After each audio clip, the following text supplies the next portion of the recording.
La ilaha illallah Muhammadur Rasulullah. La ilaha illallah Muhammadur Rasulullah. In the name of Allah, the most merciful, I love Muhammad Mustafa than the whole wide world. Making partners with Allah is the greatest sin. I shall never ever worship anybody but Him. La ilaha illallah Muhammadur Rasulullah. La ilaha illallah Muhammadur Rasulullah. أعوذ بالله من الشيطان الرجيم بسم الله الرحمن الرحيم والصلاة والسلام على من لا نبي بعده سيدنا محمد وعلى أهله وأصحابه أجمعين. السلام عليكم ورحمة الله تعالى وبركاته.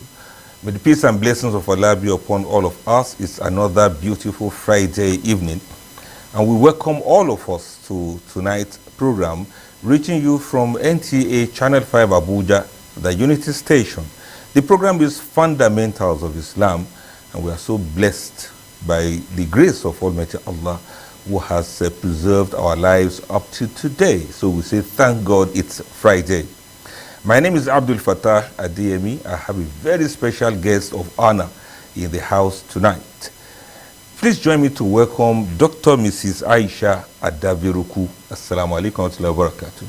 Wa alaikum salam wa rahmatullahi wa barakatuh. Most welcome, Doctor. Thank you, sir. Yes, Dr. Aisha is the CEO of Master Coach Coaching and Mentoring Hub Limited, and she's also a neuro-linguistic programming master practitioner and trainer. So we are so happy that you are here with us tonight. We have a very special and a very important topic to look into for tonight. The topic is strengthening the Muslim home in tough economic times. How do we look at this matter? It's like a ceiling fan, it's blowing on everyone. Not even Muslim homes alone. All homes are going through one form of challenge or the other. And Alhamdulillah, we are here to look at it and see how can we get stronger and tougher with the tough times that everybody is going through, either as an individual or as a family or as a community. In fact, nations of the world, they go through one form of tough times or the other. This time around, we want to look at the economic aspect of lives, how tough it is, and how do we cope? How do we strengthen ourselves within this period we find ourselves? So, Dr. Aisha, people talk about tough economic times. Yeah. How tough are we talking about? Is it something that is so unbearable? And or is it just our perception that it is so tough? Then we begin to think everything should be tough, like some meat that's not well cooked. A'udhu billahi minash shaitanir rajim. Bismillahir rahmanir rahim. Thank you for having me here. When we talk about economic hardship, we're talking about difficulty individuals, families, or even nations face in earning enough income or achieving financial stability or growth. And right now, we have challenges all over the world with regards to nations, individuals trying to earn enough income for their essential needs. And what exactly are we facing in this regard as Muslims? It is part of the purification process for us, which Allah has pointed us to in the Quran. It is also a test of faith. So how do we approach this economic hardship? How do we view it? How do we look at it? Yes. What's our perceptions about it? Yes. So it's here, but when we think of it as maybe a period of, remodeling a house. Okay. We look at it that when you want to make a house more beautiful, Yes. you need to break some parts, and then you need to also, move around some pillars. The process is tough. There is dust everywhere. Okay, when you are renovating a house. When you're renovating a house, it goes through. So we can look at our current hardship in that regard, that it's a process of housekeeping and house remodeling. And the outcome with our faith in Allah would be better than what we have right now. There are various scenarios that Allah painted for us in the Quran, which we can anchor on for, weathering this storm, this process. Okay, so we look at the whole thing as we are passing through a growth phase. Yes. So anytime a person sees a tough time, economically or otherwise, as Muslims, our perception should be, okay, this is a trying period for us to get better. Yes. I really love the renovation anchor you just brought in there. So you want to renovate, you want it to be better, but you have to break things. And then the dust, the inconvenience, move things here, move things there, will always be. So whenever such is happening, we should look at it with the kind of hope that, okay, this is supposed to be better. I really feel happy that you mentioned that. Tell us more so that we have a good perspective and perception of this tough time we are talking about. So as Muslims, it is our duty to have firm faith in Allah and think positively about whatever test we encounter in life. We can also turn to Allah in du'as to better our situation and see it as a test. It's just for a while. So once the house is completed, we're going to enjoy the beautiful edifice and the new ambience. So we need to be patient, right? And understanding that this is a passing phase. And I'm glad also that you've anchored it within the Islamic teaching about what tough times are all about. Is there anybody who doesn't face economic challenge from time to time? Yeah, there are some people who don't have that problem at all. Well, even the best, in quote, economists in the world, they borrow. So, even great businesses, they have times when they need to inject new capital in their businesses, and then they need to go out and source for funds. So everyone, it's only that it differs in its, impact for each individual or business or nation. So it's these differences that during this period we need to be patient. It's just like, someone in the hospital, right? During the time you're in the hospital, you may eat bland food. You may have to be patient with the medications, with the injections, with the drip. You are almost immobilized, right? You are at the mercy of the medical You are at the mercy experts. of the medical experts. But if you are patient with the process, you come out healthier and better. So we can actually view our economic hardship like this. There is a period of being patient with ourselves and with the conditions surrounding us. And with tawakkul, we would overcome it. And thank you very much. So when in the hospital, you have to be patient with the doctor. They tell you what to do, what to eat, and they will tell you when you can go home. Yes. So you have to be patient with them. Even if you're a lawyer, you can't argue with your doctor. Okay, well, we have understood that and we agree that, okay, for something to be better, the bitter pills will always have to be there. But coming to think of it more critically, these so-called economic hardships on the family level or even within the community, is it something we cause by ourselves? Are we making so much money and we don't know how to manage it? Or we are making so small money and we also make things hard for ourselves? I just want to know, is it that things are so tough like that, or we are part of those who make it tough for ourselves? Please, tell us this within what you can just explain to us. Okay, so actually, individuals sometimes contribute to their own economic hardship because there are a number of factors which, if not well managed, can contribute to us facing economic challenges. Some of those factors are poor planning. So we do not budget our income in a way that helps us spread it across our needs.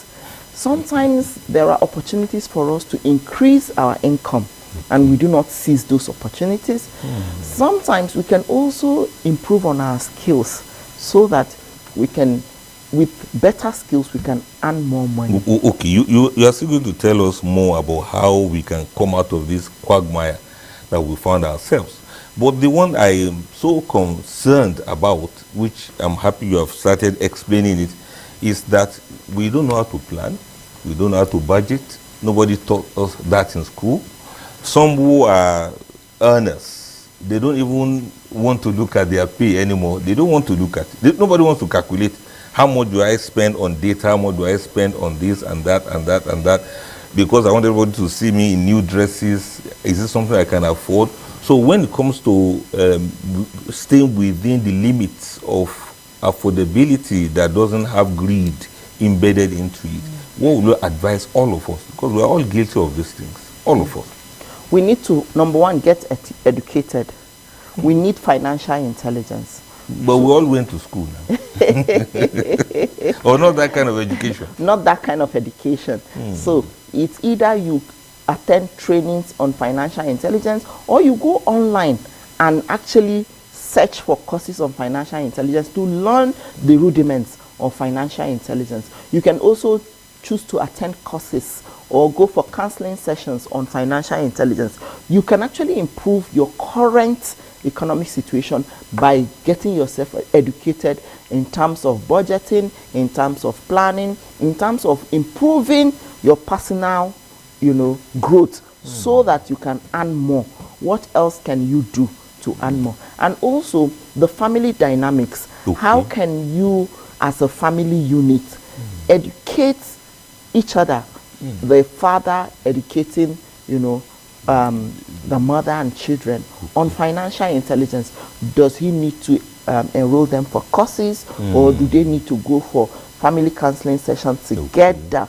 So they can. These are all things they can do to help them become more financially intelligent and improve their economic situation. Thank you very much. So I really want you to teach us more on how we can get out of this, because right now as we speak, people are neck deep into expenses that they cannot sustain, school fees that we cannot pay, what do we call it, shopping and stuff like that, because other people are buying and everybody don't want their neighbors to look down on them. So we go headlong into things, we get into economic problems, and then we'll say... We even have fintech apps these days where people go and borrow money and then they are unable to pay and they get embarrassed. Subhanallah, Allah Akbar. Yes, they will call people, they will say they are going to embarrass them, they are going to... Sometimes it's greed that pushes people to take these funds. They know that their salaries cannot, or their earnings or their income cannot adequately cover. So it is our responsibility. If we are financially intelligent, we will be able to allocate our income according. And if you look, with the current rate of economic hardship, with inflation, with poor infrastructure, with a lot of other things, there are instances where you need to sit down and say, okay, I need to maybe change the school of my children because they have just increased school fees. My salary can no longer take it. Rather than borrowing, you can get something that is affordable and still quality within the range of your salary, so that your children can still afford, can still enjoy education, even if you don't have to, be like your neighbors and put your children in highbrow schools. Thank you for that. In fact, that will be part of what you need to explain further to us. We want to take a short break now. All along we have been talking about this strengthening the Muslim home in tough economic times, and Dr. Aisha Adaveruku has been doing justice to that. Now, we have reached where the meat of the matter is, but I want us to have a short break now, because when we return, we've got a lot more to discuss. Stay tuned. This is Fundamentals of Islam. Assalamu alaikum. La ilaha illallah Muhammadur Rasulullah. La ilaha illallah Muhammadur Rasulullah.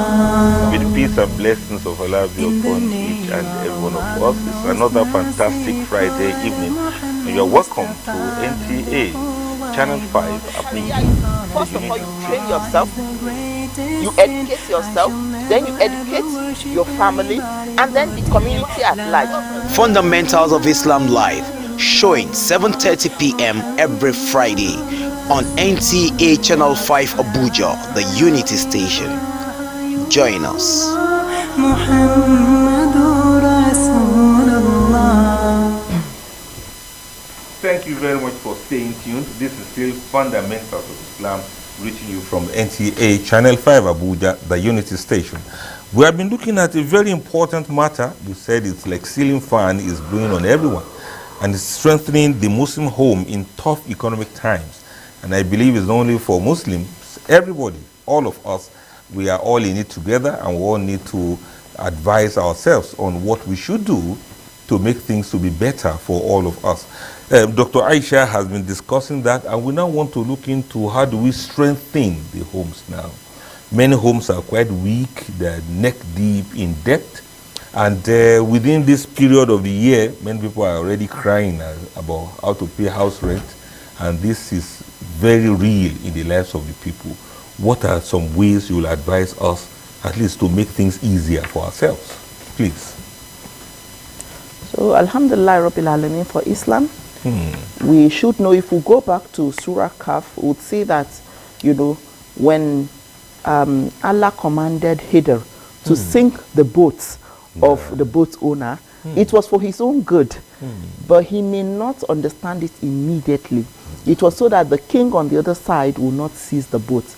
I'm sure that the man had to go through some form of economic hardship during the time he had to take out to repair his boat. So we as Muslims, we can actually look at economic hardship in that regard. But what do we do while we are waiting for the boat to be fixed? For the boat to be fixed, right? Which is where, like I mentioned before, budgeting savings comes in. If we had a little bit of savings on the side, we can actually, rely on our savings. And we should also try to belong to cooperative societies where, in most organizations, the cooperative society buys things in bulk, and, the individual gets it at a subsidized rate, rather than, going to the market to buy it. And they pay in installments, so they can deduct it from your salary in installments. This will help you have more savings. Then, as a family unit, try to have multiple sources of income. We can leverage online trading now. We can leverage agro farming. You have in situations where individuals have like a mini garden in their homes. We even have situations where you can plant crops inside sacks in your home these days. So these are things that we can leverage to actually increase our sources of income to drive towards financial stability and growth. It's not easy. It takes process. Life loves process. It's one of the sayings in neuro-linguistic programming that life loves process. Even Allah, when he was creating the world, he could say, kun fayakun, but he didn't create it in one go. He took his time. So as individuals, we also need to know that financial discipline and budgeting, savings, growing our means of income, and, all takes time. Also financial discipline. All of these things require us to be intentional and to grow our level of consciousness, to understand some of these inner workings of the world and accept them as part of the test of Allah, so that we can pass here and in the hereafter. Allah Akbar. But what you have said, it takes time. Okay, what if we are in a hurry? We want to solve this problem right now, today. What is the first thing any of our viewers and listeners listening and viewing us right now wants to do something now that can make things easier? Should they not buy that dress again or something like that? We need to curtail our expenses. We need to focus on necessities first before we think about luxuries. They should buy gari instead of shawarma. That's what they're saying. Yes, we need to know that it's a trade-off. If we choose to spend part of our money on shawarma, we should know that Wait, how many mudu of rice can the cost of shawarma buy now? I think it's a lot. Subhanallah. Okay, so at least for immediacy, yes, we cut our expenses that are not necessary. Yes, that are not necessities. That's what we need to do. And then we need to get financial intelligence. We need, it's either we go for counseling. Counseling is an investment in yourself, and it pays both short-term and long-term. You need to also have family sessions where everybody is on board and they understand the necessity of cutting expenses. Otherwise, you may still have to face that headache. So everybody is on board. Okay, everybody come and listen. For this week, we are only drinking pap, no these beverages and stuff like that. Maybe somehow what you are saying is very useful to a whole lot of us in here and out there. And like I said, if we're in a hurry, the first immediate thing we should do from what you have said now is cut expenses that are absolutely not necessary, except the ones that, well, this must be. We must be disciplined. Discipline, that's another thing. Yes. How do we do this? How do we explain this to the family, to the children, that it's not that daddy is making you to lack things, it's just that daddy wants us to be disciplined enough to face this thing. Now, if you are speaking to a father, I know there's a father out there that's listening to you now and nodding his head, please say directly to him what he has to be disciplined about and to discipline his family too. Sometimes we underestimate children. So I was driving yesterday with my 5-year-old. We're at Usetu, and then the light was red. And then he saw some cars moving, beating the traffic. And he now said, "Mommy, these cars beating traffic, they don't respect Allah. They don't have good moral character." He was speaking that English. And I like, "Where did you learn that?" He said, "Well, they taught them at school." So sometimes we underestimate what children can understand. You think they won't understand? You think they won't understand, but they will if you explain it to them at their age-appropriate level. Allah Akbar. So, Father, you have to come out and open up. There's no hide and seek. Okay, speak to the mothers too now. I think they need to hear it more. Yes, and as a mother, I would say 60% of the moral discipline and upbringing of the child lies on us. So it's our responsibility to ensure that we listen to them. Some of those things you think they are blabbing about, they are actually saying something. But if you do not pay attention and reinforce the ones you want them to understand and, grow upon, you would have lost that opportunity to connect with them and actually give them the tarbiyah they need. As fathers, it is both responsibility of both parents. So I would say 40% is for the fathers. You can also contribute 60% to the for the mothers. So how will the mother going to convince the children that we eat kuli kuli instead of biscuit? How is she going to do that? She can tell them that, okay, at this stage in our lives, this is what we can afford. But let's keep praying to Allah to increase our sources of income, and we will be able to afford more. Children do understand, and they are very resilient. Hope tomorrow morning do not say, "We prayed to Allah yesterday now, so where is the biscuit?" Actually, that can happen. But of course, we need to also, that's where the tarbiyah comes in. You need to explain to them the nature of du'as, and they would understand with time, with reinforcing the learnings. They would understand. Oh, thank you very much, Dr. Aisha Adaviruku. Thank you. It's been a very wonderful time discussing this with you. Within this little while, we have learned that some processes. When you want to renovate a house, you have to be patient. When you want economy of a place or of an individual, of a family to improve, you still have to be patient and go through the process, and everything will be beautiful at the end of it all. And alongside with that patience, you say we need to be educated, we need to be financially literate, and there's the last word you use, discipline. Discipline. Yes, we have to be disciplined to curtail our greed and focus on only what's important. And very significantly, you've told us to carry the children along so that they understand why we are eating this now and not that they were asking for, because daddy needs to conserve some fund so that we don't get swallowed by the economic tough times that we have. Thank you very much. We need to also learn gratitude for what we do for what we have. Because what Rasul said is, no matter your situation, you are above somebody. So rather than looking at those above you, look at those below you and say, Alhamdulillah Rabbil Alameen. So don't do copycat of your neighbors. Everybody is facing their own things. Yes. Allahu Akbar. Thank you very much. As if we should go on and on and on, but I'm afraid that's about the size of our discussion for tonight. If you have learned one or two things, please let's do this again. Same station next week. May Allah spare our lives and do have a beautiful weekend ahead. Wassalamu alaikum wa rahmatullahi ta'ala wa barakatuh.